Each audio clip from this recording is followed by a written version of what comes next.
Hello students, फतेह education के YouTube channel में आप सभी का स्वागत करते हैं। जी हाँ विद्यार्थियों, आपके सप्लीमेंट्री लिस्ट जारी होने वाली है। अतुल प्रसाद साहब ने भी कहा था कि हम सप्लीमेंट्री लिस्ट बिल्कुल डेफिनेटली रूप से जारी करेंगे और वेटिंग का कोई बिहार में प्रावधान नहीं है। तो डिस्कस कर लेते हैं कि सप्लीमेंट्री लिस्ट जो है वो कितने पदों पर आने वाली है। तो सबसे पहले देख लेते हैं कि किस किस पदों में आपने क्या क्या पोस्ट थी, उस पर कितने कितने पदों पर विज्ञापन आया था। तो बात करते हैं सबसे पहले 6 से 8 की बात करते हैं। तो 6 से 8 में टोटल आपके 31,982 पद थे और 9 से 10 के अंदर बात करें तो 18,877। 11-12 में बात करते हैं पीजीटी में तो 18,577 और 1 से 5 के लिए आपकी 50,000 पदों को बाद में शामिल किया गया था। तो टोटल आपके 69,000 पदों के आसपास विज्ञापन हो गया था। तो हम डिस्कस करने वाले हैं कि कितने पदों पर सप्लीमेंट्री लिस्ट आ सकती है। तो सबसे पहली बात जो आती है सबसे विद्यार्थियों, 6 से 8 में सबसे ज़्यादा पद खाली होने वाले हैं, क्योंकि 6 से 8 की योग्यता में क्या है विद्यार्थियों, 6 से 8 का पेपर जो है वो 11 से 12 वाला योग्यता रखने वालों ने भी दिया है, 9 से 10 वालों ने भी दिया है और 6 से 8 वालों ने तो अपनी योग्यता जो है वो दिया ही है। अगर उनका हायर पोस्ट पे अगर सिलेक्शन नहीं हुआ तो बात ये आती है कि जिन 9 से 10 और 11 से 12 पेपर देने वालों का अगर इन पदों पर भी सिलेक्शन हुआ है और उनका 6 से 8 में भी सिलेक्शन हो गया है, तो जाहिर सी बात है कि वो अपने हायर पोस्ट को सिलेक्शन करेंगे और इस पर ज्वाइनिंग लेंगे। तो इन पदों में तो वो ज्वाइन कर लेंगे और यहाँ की सीटें उनकी खाली रह जाएगी।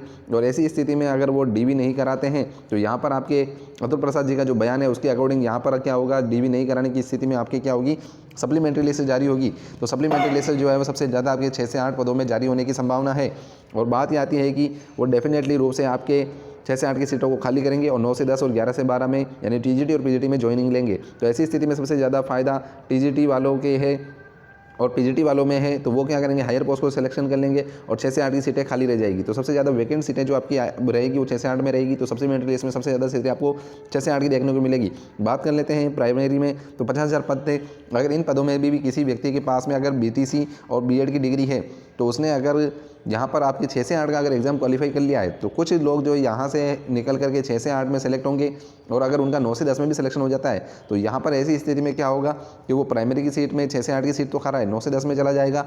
और अगर वो 6 से 8 में भी जाता है तो प्राइमरी की भी कुछ सीटें खाली रहेगी और जो सीटों पर आपके सीटें वैकेंट रहेगी उन सभी पदों को मिला करके क्या होगा, आपकी सप्लीमेंट्री लिस्ट जारी की जाएगी। और सप्लीमेंट्री लिस्ट में डेफिनेटली विद्यार्थियों आपके 1 से 5 के पद भी खाली होंगे, क्योंकि वो जिनके पास दोनों डिग्री है तो वो डेफिनेटली हायर पोस्ट को चूज़ करेंगे और 6 से 8 में जाएंगे। तो आपकी प्राइमरी की भी बहुत सारी सीटें खाली होगी और सबसे ज़्यादा सीटें आपकी 6 से 8 की देखने को मिलेगी। तो डेफिनेटली रूप से आपको टोटल अगर हम बात कर लेते हैं, अगर इनके 25% सीटें जो हैं इनकी, अगर आपके इनका सिलेक्शन अगर 6 से 8 में होता है तो 6 से 8 में सिलेक्शन होने पर जो विद्यार्थी 9 से 10 और 11 से 12 को सिलेक्शन करते हैं तो आपके 25% सीटें खाली रहने की संभावना है 6 से 8 की। जो टोटल कितनी होती है, लगभग 9,363 सीटें आपको क्या होती है इसमें खाली देखने को मिलेगी 6 से 8 में। और बात कर लेते हैं तो 1 से 5 में भी आपको लगभग 10,000 के आसपास सीटें खाली देखने को मिल सकती है।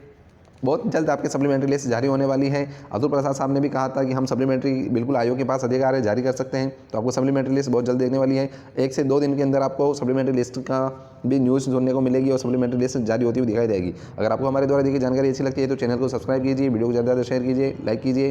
धन्यवाद।